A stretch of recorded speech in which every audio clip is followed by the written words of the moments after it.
Bonjour mes amis, vidéo de cette pleine lune le 13 avril 2025, qui est une pleine lune en balance. Alors, pleine lune en balance, on y va. Ok, on va laisser passer les cartes. Petite résistance, pleine lune en balance, 13, ok.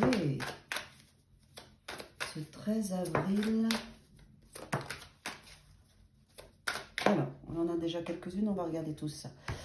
On a l'arcane sans nom qui est sorti, la mort, qui est l'espace de transformation profonde. En général, c'est là depuis un moment, donc vous devez le ressentir dans la manière de se donner de l'amour, de nouvelles opportunités avec un page de coupe, mais ça reste frileux, c'est une potentialité qu'il faut après faire grandir et exploiter. Donc on voit bien que cette pleine lune en balance nous amène donc cette transformation profonde de la manière dont on a de s'occuper de soi, en tout cas de changer tout ça et d'amener aussi à laisser les autres venir vers nous. On va regarder, ok. Il y a ici, avec le 7 de coupe et la reine d'épée, on voit bien qu'il y a une phase de stress, d'angoisse que vous avez vécu ou que vous vivez. Ne pas savoir quoi faire comme choix, ne pas savoir comment gérer la situation parce que vous n'avez pas toutes les informations ou vous n'arrivez pas à avoir toutes les informations, et vous vous mettez en posture de reine d'épée. C'est-à-dire que vous vous coupez au niveau de votre cœur, vous remontez dans le mental, vous vous recentrez sur vous, vous gérez vos états émotionnels, donc ça c'est bien, parce que même si le 7 de coupe est là, avec la reine d'épée, vous arrivez à gérer vos états émotionnels pour vous protéger, vous regardez vers l'avenir, avec lucidité, intelligence, discernement. Vous ne vous racontez pas des histoires, vous sentez qu'il y a des choses qui se passent, mais vous êtes bien aligné, vous vous protégez bien.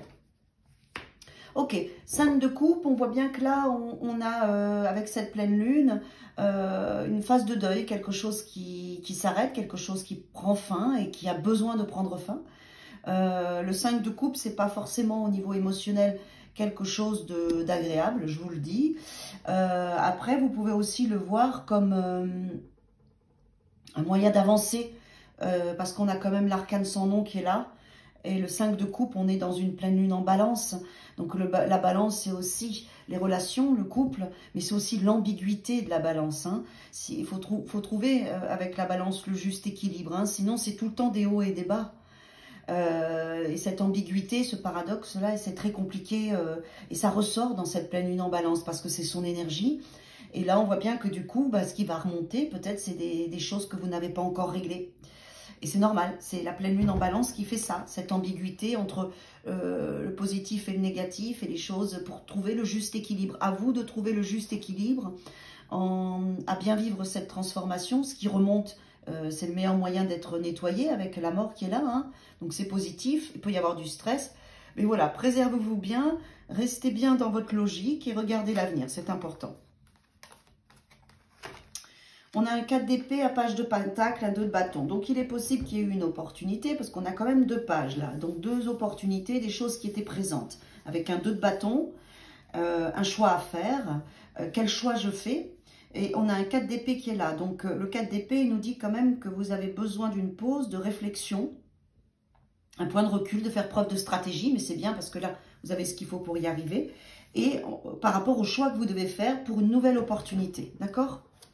Donc, prenez le temps de réfléchir à tout ça. C'est important pour vous. Je vais regarder si encore...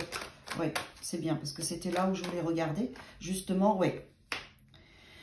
Faites le choix aussi d'aller chercher plus de légèreté. Ne rentrez pas dans des lourdeurs pendant cette pleine lune de choix. Plus de légèreté, plus d'amusement, le groupe, la convivialité. N'allez pas dans des réflexions ou des prises de décision importantes.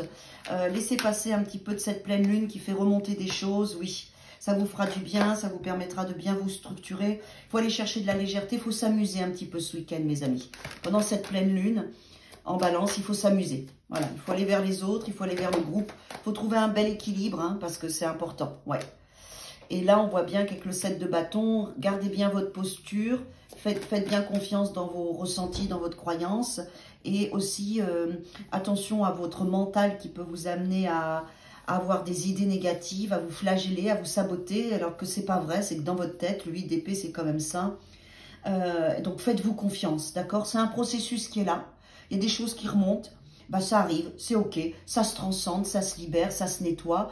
Donc, on se fait confiance, on se repose, on réfléchit à nos choix, mais on n'a pas besoin de faire un choix tout de suite, un choix important. On va chercher de l'amusement, de la légèreté, voilà, quelque chose avec les autres, le groupe, et on s'amuse et on oublie un petit peu toutes ces émotions qui sont en train d'être réglées, d'accord? Oubliez un petit peu toutes ces émotions lourdes qui sont en train d'être réglées et faites-vous confiance, regardez vers l'avenir et lâchez prise sur tout ce qui est anxiogène, d'accord? Ou angoissant. Voilà, ça va bien aller. Voilà, après il y a une victoire avec un 6 de bâton sur ce chaos intérieur que la pleine lune nous fait vivre et puis ça va aller mieux après. Voilà mes amis.